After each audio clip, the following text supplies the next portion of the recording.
So you rinse aggressively for 30 seconds or a minute, and when you get home, do it again. And this is going to add a great deal of protection to an area that people don't think about. You know what? I just thought of something. You know when they're cleaning your teeth and you have to drink water and spit out whatever is there? Yeah. People could be rinsing with salt water right while it's going on. Hey, you are brilliant. You get 3 extra credit points. Do I get 3 credit points? Yeah. I mean, that would seem to be very helpful. Yeah, that would help the patient a whole lot. And it doesn't cost anything to do it. But what it is saving you from is tremendous because, anybody's going to get some bleeding from cleaning their teeth and some bacteria getting into their bloodstream.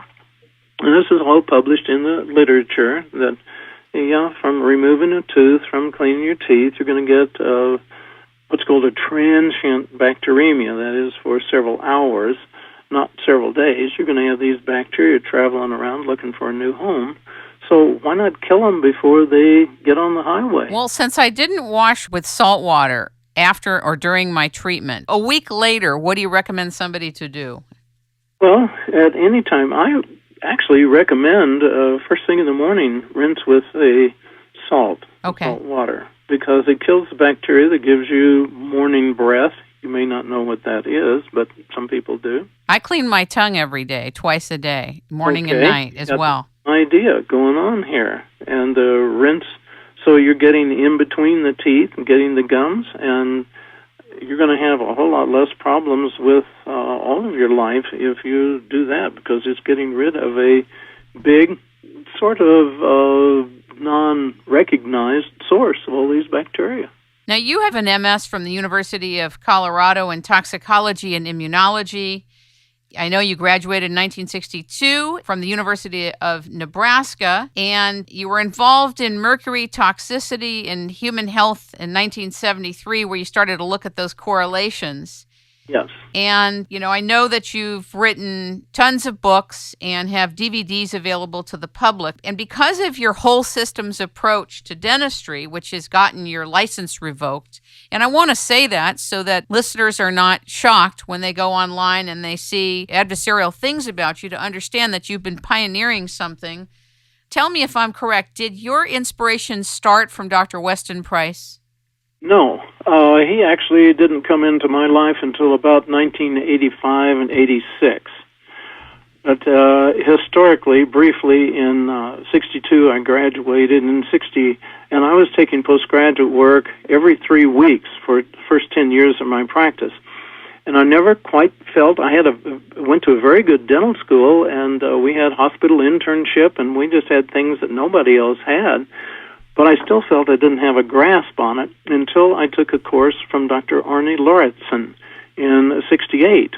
And I took another course from him, and in fact, as an aside, I went up to him at the first break, the first day at 10:30, and I said, Dr. Lauritsen, I'm going home now. And he said, why? This is a 5-day course.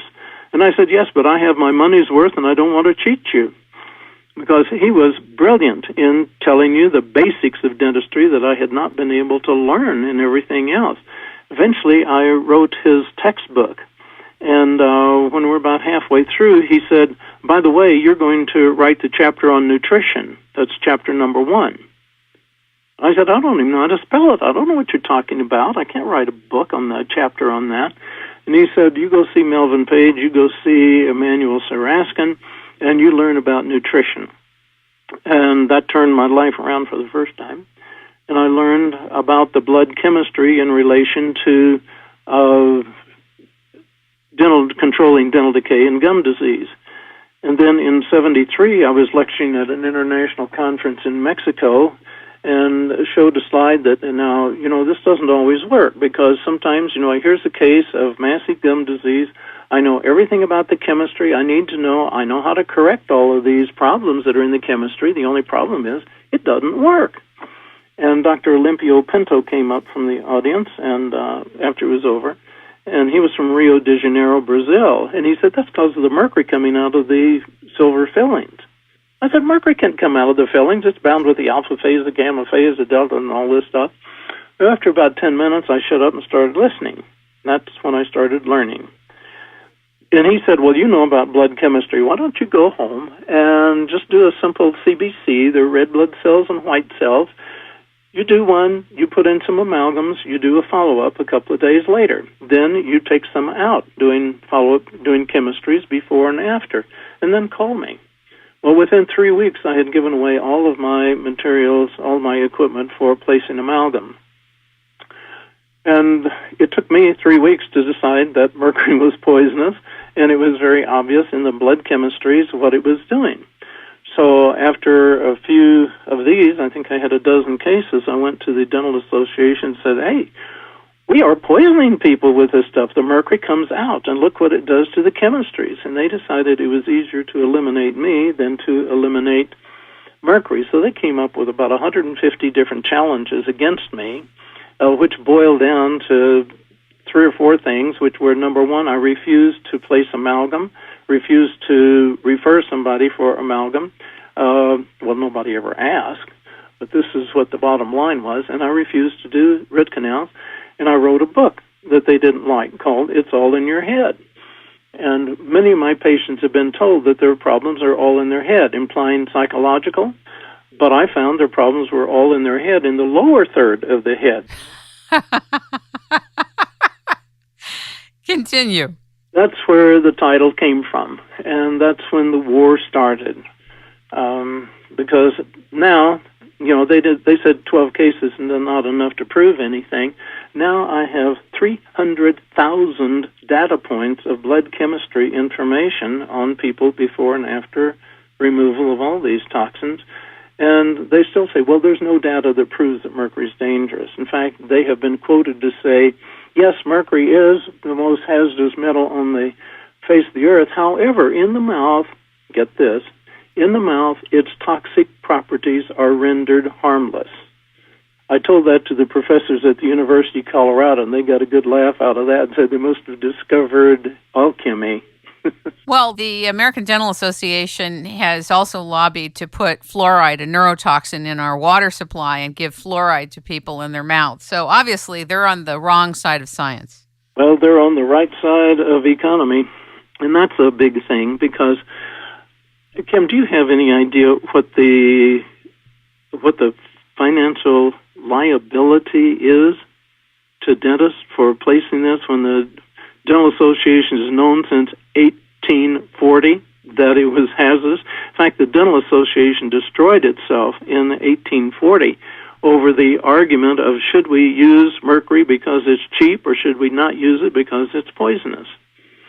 And it was almost 50 years before the Dental Association revived itself, claiming that mercury was safe and starting to use it again. That was Amalgam War I. Then in Europe, there was Amalgam War II when Dr. Alfred Stock found that he was a scientist in Germany, and he found all kinds of diseases related to mercury. And then the war came along, and one of the bombs happened to fall on his laboratory, blew it up. I think that kind of discouraged him, and he was getting up in years. So that was the end of Amalgam War II. And 1973 marked the beginning of Amalgam War III. In 73, they were replacing 1 million amalgam. That is, amalgam is the 50% mercury filling, silver-colored filling. They were replacing 1 million a day, and now they're down to just a little over 100,000 a day.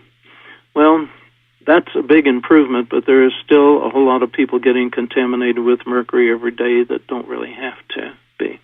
So when you became vocal about the connection between mercury toxicity and human health in 1973, it kind of began your downfall until 1996 when they took your license away.